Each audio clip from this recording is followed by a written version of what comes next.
Europe 1. Le grand direct des médias, Jean-Marc Morandini. Et le fait média du jour, c'est donc le départ de ce chroniqueur de Touche pas à mon poste, Bertrand Chameroy. Le chroniqueur l'a annoncé hier en direct dans l'émission devant un peu plus d'1 700 000 téléspectateurs. Il a annoncé qu'il quittait le programme. Jérôme Ivanichenko, bonjour. Bonjour Jean. Vous êtes notre expert média. Une séquence pour le moins confuse et totalement inattendue. Alors dans un premier temps, on va vous rappeler ce qui s'est passé hier à l'antenne si vous n'avez pas vu. Ensuite, on va tenter de décrypter tout ça. Donc on commence par ce qu'on a vu à l'antenne. Oui, il est 20h08 hier soir lorsque Bertrand Chameroy prend la parole.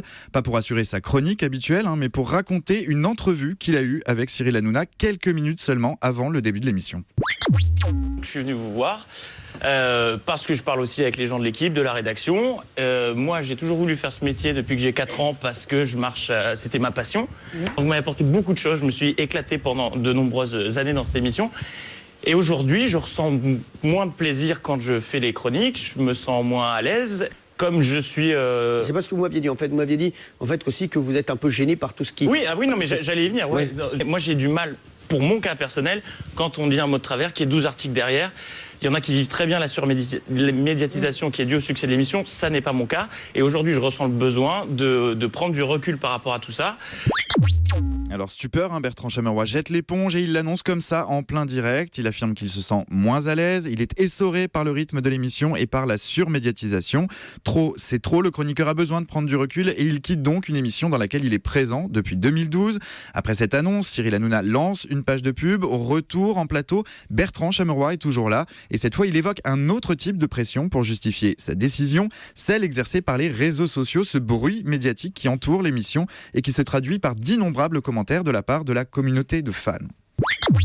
Tout allait bien et notre Bébert, voilà, il a été affecté, notre chéri Bébert, par ce qu'il s'est dit même sur les réseaux sociaux aujourd'hui. Il faut avouer, voilà. Oui, c'est non, ça. mais voilà, quoi. Aujourd'hui, il s'en est pris plein la gueule sur les réseaux sociaux. C'est dur, c'est très dur. Oui, mais laissez-le parler. Qu'on soit clair, c'est pas à cause de vous, mais à cause de vous. C'est que voilà, quand on a 27 ans et qu'on pense qu'on a les épaules pour lire tout ce qui se dit sur les réseaux sociaux, ce qui se dit dans la presse, et qu'on les a pas, on le vit plus ou moins bien, et je le vis pas bien. Donc comme j'ai été affecté par tout ça, j'ai besoin de prendre du recul par rapport à ce qui s'est raconté sur moi.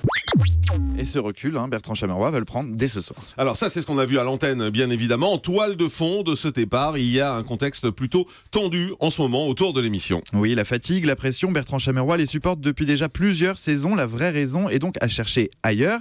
Ce départ, il intervient 4 jours seulement après l'apparition d'un article. Une enquête de 8 pages publiée dans le magazine Society. Un article qui décrypte les méthodes de travail de Cyril Hanouna et qui le décrit comme le caïd du PAF, comme un tyran très exigeant avec ses équipes, beaucoup trop exigeant même.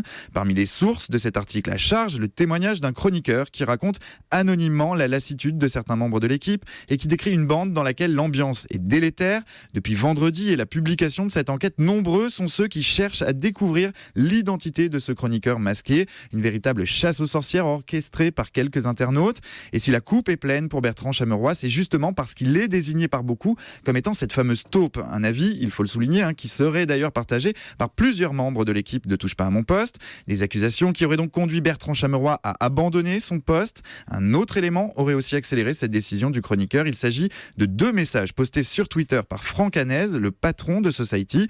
Lundi soir, il n'excluait pas l'idée de rendre public les enregistrements de ce fameux témoignage anonyme pour prouver qu'il ne s'agissait pas d'affabulation. Un coup de pression qui aurait donc précipité la décision du chroniqueur. Vendredi prochain, Bertrand Chameroy doit enregistrer un prime, le journal de Bertrand Chameroy, qui sera diffusé le jeudi 31 mars sur D8. Un tournage qu'il assumera avant de prendre quelques vacances. En attendant, les 3 collaborateurs qui entouraient jusqu'ici le chroniqueur travailleront désormais sur d'autres séquences de Touche pas à mon poste. Merci Jérôme Ivanichenko. C'est vrai que c'est un peu compliqué en ce moment. Il y a une vraie pression autour de Cyril Hanouna et autour de Touche pas à mon poste. Mais le public reste fidèle. Il faut le noter quand même, puisqu'hier soir encore, et c'est sans doute la meilleure réponse que peut apporter l'équipe, en ménagère. Vous savez, c'est la fameuse cible publicitaire. L'émission Touche pas à mon poste est devant TF1 une fois de plus. 14,7% de part de marché en ménagère contre 13,5% de part de marché en ménagère. Donc voilà, l'émission reste malgré tout ça très forte et malgré toutes les attaques contre Cyril Hanouna.